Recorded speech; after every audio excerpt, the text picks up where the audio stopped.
So religion is one of the most stupid things ever. Let me tell you why. And I'm not insulting religious people. I'm talking about religion itself, not religious people. Religion is stupid. Let me tell you why. If I'm a Christian and you are a Muslim, I'm a Christian, you are a Muslim. If I was born into your family, I would have been a Muslim. If I was born into your Muslim family, I would have been a Muslim. If you were born into my Christian family, you would have been a Christian. You see how stupid it is. It all depends on where you were born. It all depends. Nobody's born a Christian. Nobody's born a Muslim.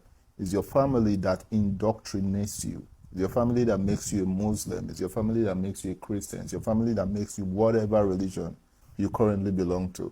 Now, he says the reason why there is an intrinsic stupidity in religion is based on the fact that you were born into it. So if you were born a Muslim, you'll be a Muslim. And if you were born a Christian, you will be a Christian. And that is why religion is intrinsically stupid.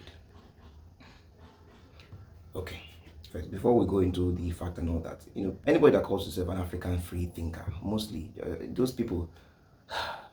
Well, let's just go on with let's just dissect what it is that he said in that video. Now, the first thing that I'm going to point out is that you must have a base as a human being. If you were born, they don't just give birth to you in the sky or give birth to you on the air and then you are at a clean slate. No, you have to be born into something.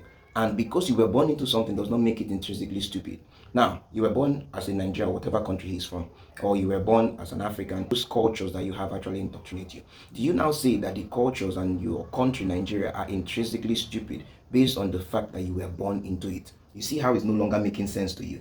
Now, the second thing I'm going to point out is this. If you were born in Nigeria and then you saw reasons why you should change your nationality, there's no problem. Nobody's going to force you. If you were born a Christian and then you think all the things that Jesus has done, all the things that the Bible have done, and then you don't really believe it, there's no problem. You can leave. But don't call a thing intrinsically stupid based on the fact that you were born into it, because there were a lot of things that you were born into. Your culture, your religion, your way of life, the basic things of life, you were born into it, and that every human being need to have a starting point. And if your starting point was Christianity and later on you said you don't want to be a Christian, that's for you. But don't go out there and begin to call what is not intrinsically stupid. So yeah, I really did not expect much from those African free thinkers, because that's all they do. They always try to manipulate you into thinking that what they're saying is right. But if you go in depth into what they're saying, you will see that it's actually a hoax. It doesn't make any sense at all. This is the Billionaire Preacher, and I'll see you in the next video.